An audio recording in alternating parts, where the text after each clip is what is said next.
Cancer. A relentless war between our bodies and the disease itself. While treatments like chemotherapy and radiation have saved countless lives, cancer adapts, resistance often inevitable. Cancer cells, clever adversaries. Mutations arise in the cells, allowing them to survive and even thrive under the pressure of therapy. One common resistance tactic involves drug efflux pumps. These molecular pumps act like bouncers, removing chemotherapy drugs from the cancer cell.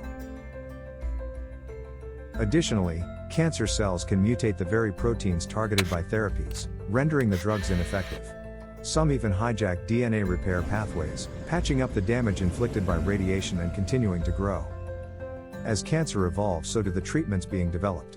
New drugs that can target these resistance mechanisms directly. Inhibitors that can block the efflux pumps, or PARP inhibitors which exploit weaknesses in the DNA repair system.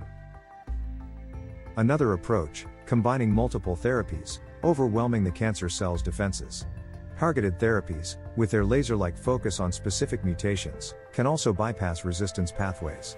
Finally, immunotherapies, harnessing the body's own immune system to recognize and destroy cancer cells. The fight against cancer resistance is a collective effort.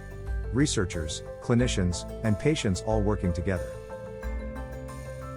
The journey to conquer resistance is far from over. But with each breakthrough, with each new discovery, we inch closer to a future where this disease no longer holds the power to steal lives.